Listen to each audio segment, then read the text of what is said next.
قبولیت دعا کی اوقات اور مقامات۔ یوں تو اللہ تعالیٰ ہر وقت سنتا ہے اور بندوں کی حفاظت اور خبر گیری فرماتا ہے، وہ کبھی بھی غافل نہیں ہوتا۔ رب ذوالجلال کا دروازہ ہر وقت کھلا رہتا ہے، مگر اللہ تعالیٰ نے اپنی فضل و کرم سے کچھ ایسے خاص اوقات مقرر فرمائے ہیں کہ ان اوقات میں دعائیں بہت زیادہ جلد قبول ہوتی ہیں، لہٰذا ہمیں ان اوقات کی خوب قدر کرنی چاہیے۔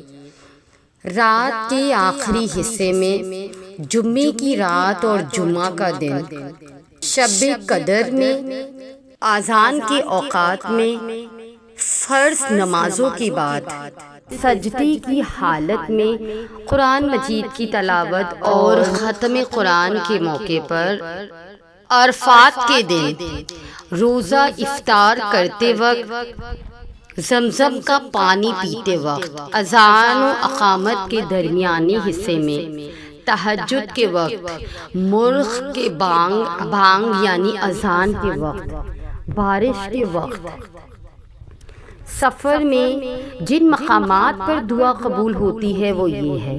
بقول حضرت حسن بصری رضی اللہ تعالی عنہ، قبولیت دعا کے 15 مقامات ہیں۔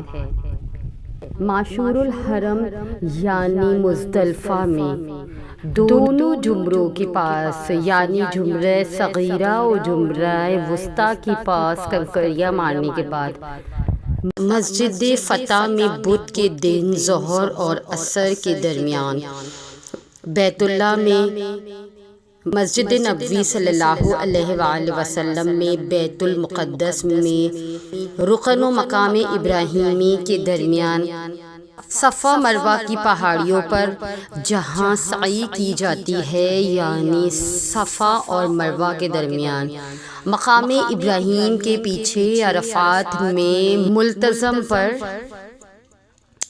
حتیم میں دوران طواف مبارک مقامات پر۔ ان تمام مقامات تک پہنچنے کے لیے اللہ تعالیٰ سے دعا ہے کہ اللہ تعالیٰ ہم سب کو حج اور عمرہ کی سعادت نصیب فرمائے، آمین ثم آمین برحمتک یا اللہ۔ قانون الہی، تم کیسے اللہ کا کفر کرتے ہو؟ تم مرے ہوئے تھے، اللہ نے تم کو زندہ کیا، پھر وہ تم کو موت دے گا، پھر تمہیں زندہ کرے گا، پھر تم اسی کی طرف لوٹائے جاؤ گے۔ اس آیت میں اس بات کا بیان ہے کہ ہر انسان کے لیے یہ 4 ادواز لازمی ہیں، یعنی پہلے موت، پھر زندگی، پھر موت اور پھر زندگی۔ پہلی موت یعنی اس زندگی سے پہلے کا درد موت کا درد ہے، جب روح موجود ہے لیکن اسے کوئی جسم نہیں عطا کیا گیا۔ پہلی زندگی، جب انسان کا ایک جسم بنایا جاتا اور اس میں روح ڈال دی جاتی ہے، یعنی روح کو جب جسم عطا کیا گیا تو انسان کی پہلی زندگی یہ ہے۔ دوسری موت، جب انسان کے جسم سے روح نکال لی جاتی ہے تو اسے موت آ جاتی ہے، یعنی جسم اور روح کی علیحدگی کا نام موت ہے۔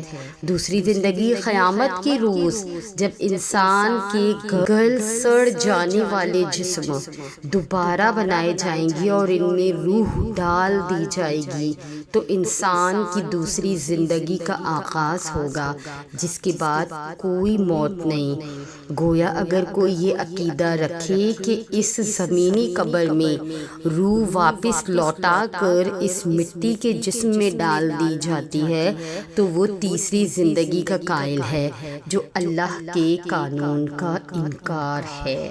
تو یہ تھی ہماری آج کی ویڈیو۔ اگر آپ ہماری اس کاوش کو پسند کرتے ہیں تو ہمارے چینل کو سبسکرائب کر کے ہمارے ساتھ جڑ جائیے۔